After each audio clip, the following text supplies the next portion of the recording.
नमस्ते, सत श्री अकाल, आदाब, सलाम वालेकुम। मैं आपका भाई कौशल और आप देख रहे हैं गोरखा रिएक्शन चैनल। सो उम्मीद करता हूँ मेरा बनाया वीडियो पसंद आए, और पसंद आए तो लाइक, कमेंट और भी ज़्यादा पसंद आए तो प्लीज़ शेयर करिए अपने फैमिली एंड फ्रेंड्स के साथ, जो इस फैमिली में बड़ा करने के लिए, बहुत बहुत मदद करने के लिए बहुत बहुत शुक्रिया। और जो लोग आज पहली बार ये चैनल को देख रहे हैं, सो हम लोग रिएक्शन देते हैं ये चैनल रिएक्शन के लिए है। और आपको ऐसे चीज़ में इंटरेस्ट है तो सब्सक्राइब जरूर करिए और बेल आइकन भी प्रेस करें, ताकि आने वाले दिन में जल्द से जल्द आपके पास वीडियो की इन्फॉर्मेशन पहुंच जाए। सो आज की वीडियो भी होने वाली है ज़बरदस्त। सो पिछले वीडियो में मैंने बताया था कि किस हिसाब से चाइना का जो एप्लीकेशन है उसको इंडियन गवर्नमेंट इसको बैन कर रहे हैं। सो उसके थोड़ा सा डिटेल्स मैंने बताया किस हिसाब से इसका सिचुएशन स्टार्ट हुआ था और क्यों हो रहा था, और ये सारी चीज़ मैं बता रहा था। सो आज फिर मैं बताने वाला हूँ पिछले वीडियो में जो जो चीज़ छूट गया था, सो आज फिर बताने वाला हूँ। सो यहाँ पे और एक न्यूज़ आई, सो चलिए आज की देखते हैं न्यूज़।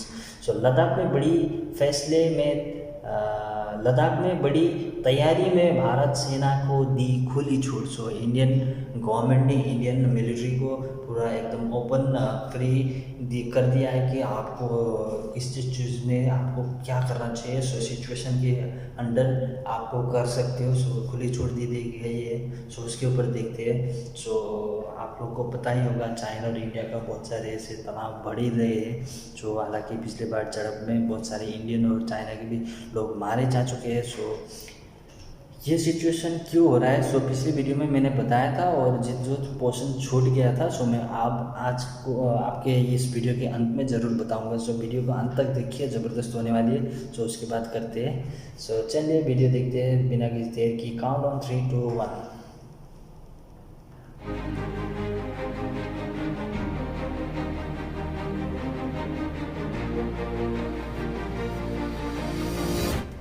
भारत और चीन के बीच गलवान घाटी में खूनी संघर्ष के बाद भारत अब धोखेबाज चीन को घेरने की रणनीति पर काम कर रहा है। चीन को आर्थिक से लेकर कूटनीतिक मोर्चे पर अलग थलग करने की रणनीति बन चुकी है। इस बीच सूत्रों के मुताबिक भारत ने सेना को फैसला लेने की खुली छूट दे दी है।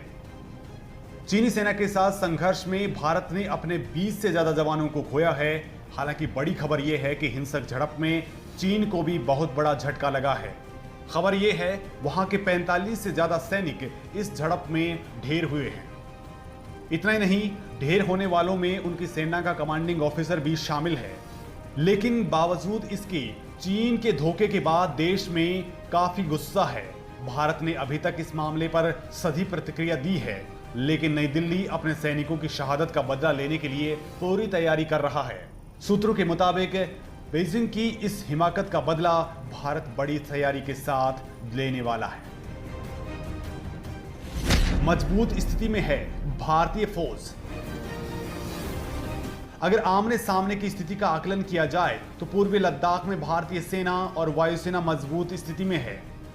युद्ध के मैदान में भारतीय जवानों के हौसलों का जवाब नहीं है, और करगिल में पाकिस्तान के साथ चीन को भी यह संदेश मिल चुका है। अब दौलत बेग ओल्डी समेत 3 एडवांस लैंडिंग ग्राउंड्स बनने से सैन्य क्षमता में कई गुना इजाफा हुआ है।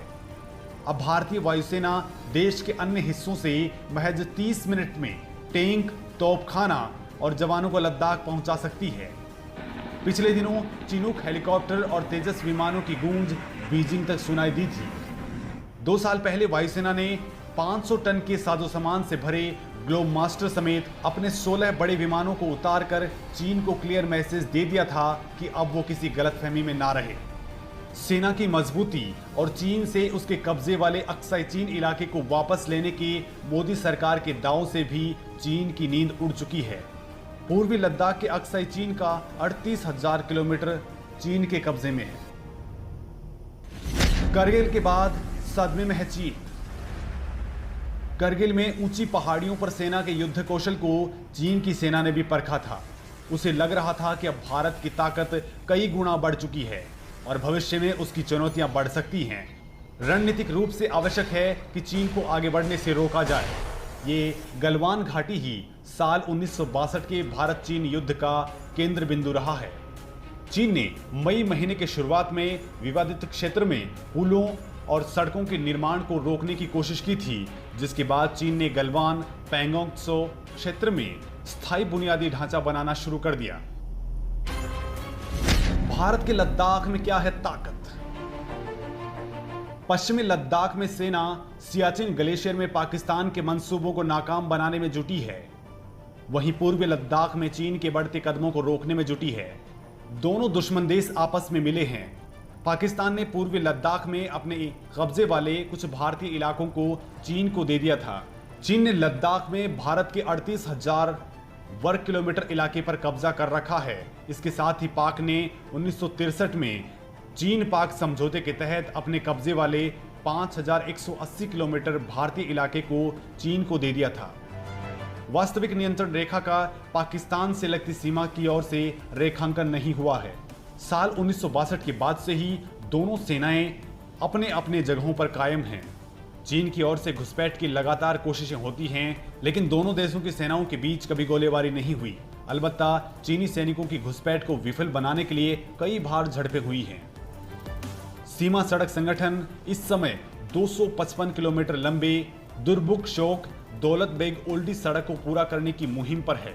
इस सड़क और उस पर बन रहे 8 पुलों का इस साल के अंत तक पूरा होने का लक्ष्य है। इस सड़क के बनने से सेना के साजो सामान को कुछ ही घंटों में वास्तविक नियंत्रण रेखा तक पहुंचाना संभव होगा। पिछले 2 सालों में लद्दाख के LAC के पास के इलाकों में नदियों और नालों पर 40 से ज्यादा पुल बने हैं और कई नई सड़कों का निर्माण चल रहा है। पूर्वी लद्दाख में सीमा से 45 किलोमीटर की दूरी पर शोक नदी पर बने कर्नल छिवांग रिंचिन पुल से भी T-90 टैंक गुजारे जा सकते हैं।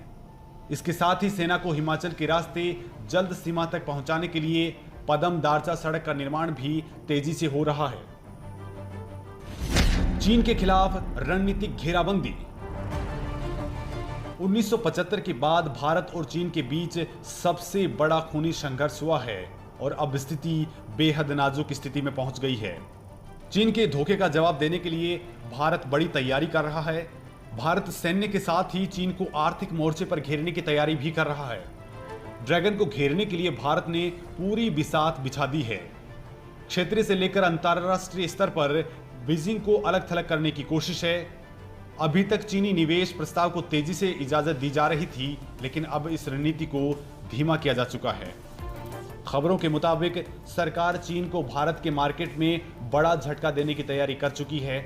चीनी कंपनियों को अब सरकारी और निजी क्षेत्र में जल्द कोई अनुबंध नहीं मिलने वाला। सबसे खास बात यह है कि चीन की बड़ी मोबाइल कंपनी हुआवे को भारत के 5G मार्केट में एंट्री की अनुमति मिलने की उम्मीद लगभग खत्म हो गई है।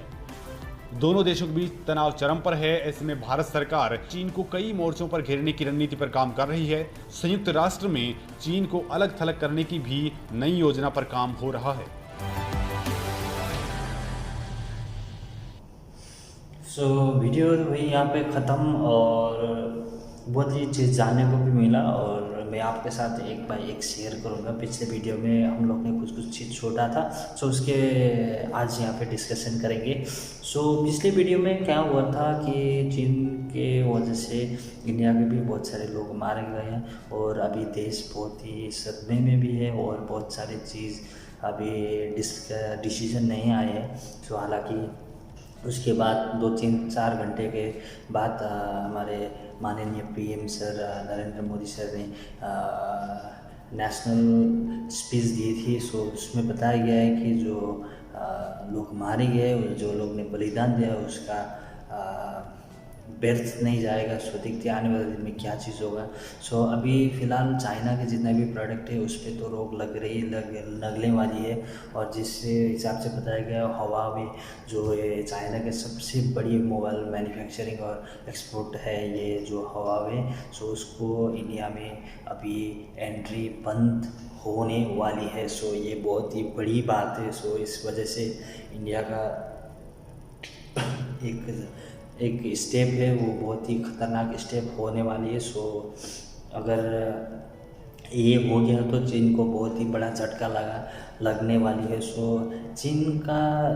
चीन सभी देशों के लोग वहाँ पे बैठने वाले लोग चीन की वजह से गुस्से में है, क्योंकि चीन से जो वायरस एक्सप्लोड हुआ था। सो उस वजह से लोग को बहुत सारी परेशानियाँ आई, बहुत सारे कितने अनगिनत लोगों ने मौतें, बेवजूल की मौतें मिली है और बहुत लोगों के परिवार बिछड़ गए हैं, बहुत लोगों के घर बार टूट गया है, बहुत सारे लोगों ने अपनी जान दिया है। सो विदाउट एनीथिंग, सो ये एक साजिश बताई जा रही है और यूएस से पूरा ये लोग का जो जितना भी बड़े बड़े चीज़ में उसमें लोग बैंड कर दिया है और इजराइल ने भी बहुत सारे चीज़ बोली गई है, रशिया ने भी। सो बहुत सारे कंट्री इसके ऊपर बात उठा रहे हैं।